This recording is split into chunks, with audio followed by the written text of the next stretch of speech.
Hi everyone, welcome to the Highlights from Ukraine podcast, your daily audio summary of the latest news reported in the Ukrainian media.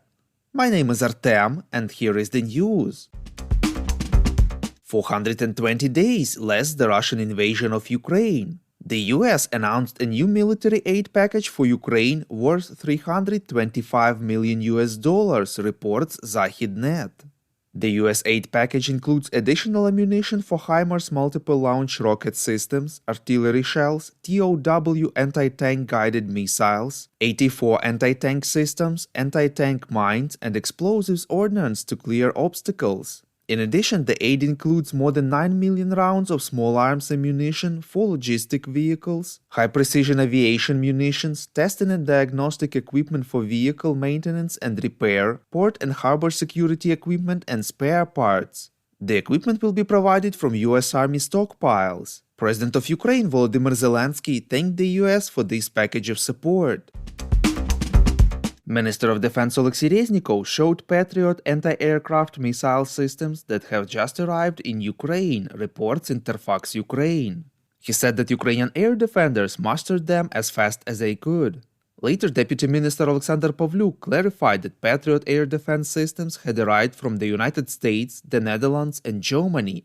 German media Der Spiegel also informs that Ukraine received the second of the 4 promised Iris-T air defense systems from Berlin, reports Radio Liberty.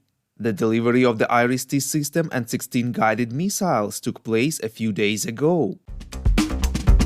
Financial Times expects that Ukraine will plead for the urgent provision of air defense missiles at this week's Ramstein format meeting, reports LBUA. According to the media sources, Kyiv fears that an acute shortage of missiles could allow Russia to launch widespread bombing attacks. Kyiv is desperate for more missiles capable of shooting down fighter jets, having used large quantities to counter Moscow's drones and missiles. The substantial aerial cover is a critical element of any successful ground offensive, military experts say, given the danger that Russia's jets and bombers pose to any massed Ukrainian force attempting to punch through the front line.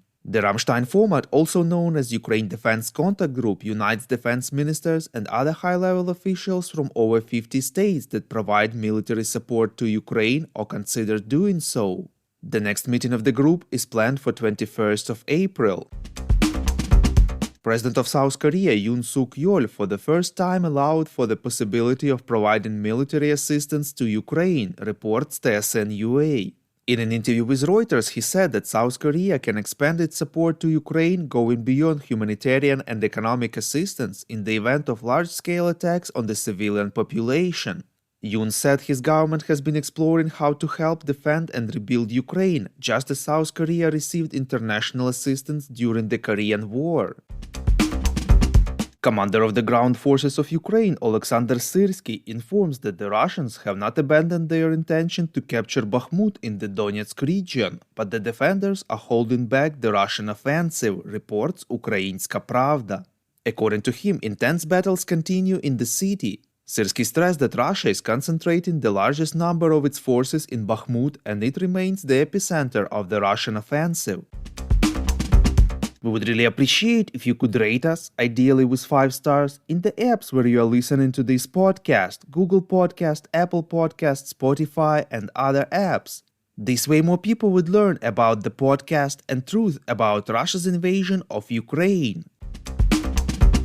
As was expected, Bulgaria introduces a temporary ban on agricultural imports from Ukraine, with the exception of transit goods, reports Suspilne. According to the local government, despite plans, significant volumes of Ukrainian food remained in the country and disrupted the main production and trade chains.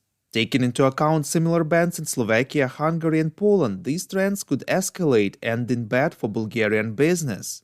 Bulgaria remains in solidarity with Ukraine, but the bankruptcy of Bulgarian farmers will not contribute to this, said head of the Bulgarian government. At the same time, President of the European Commission Ursula von der Leyen promised that the EU will take preventive measures on the applicable trade rules with regards to grains, reports Interfax Ukraine. This will be accompanied by the earlier promised financial support package of 100 million euros for Polish, Hungarian, Slovakian, Bulgarian, and Romanian farmers. The rules will concern in particular wheat, corn, sunflower, and rapeseed. And thirdly, the EU will conduct an investigation into other sensitive products. Ursula von der Leyen stressed that the EU countries remain committed to helping bring Ukraine's agricultural products to world markets. The New York Times informs that Russia imports Western electronic components used in the defense industry via other states to circumvent sanctions, reports European Pravda. According to the publication, at the end of last month, officials of the United States and the European Union exchanged information about prohibited technologies worth millions of dollars that entered the territory of Russia, in particular via Armenia, Kazakhstan, and other countries. After a sharp drop immediately after the invasion of Ukraine, Russian imports of microchips have started to rise again, especially from China. One document with the seal of the US Bureau of Industry and Security states that in 2022, Armenia imported 515% more chips and processors from the US and 212% more from the European Union than in 2021. The document states that at the time, Armenia exported 97% of the same products to Russia. The Highlights from Ukraine podcast is a commercial initiative of just two people, and we need your help to grow. Share information about the podcast, rate us in the app, subscribe to our Patreon. With your support, we are getting better. We call on you to demand from governments of your countries to impose the toughest sanctions possible on Russia and its citizens to stop their invasion of Ukraine.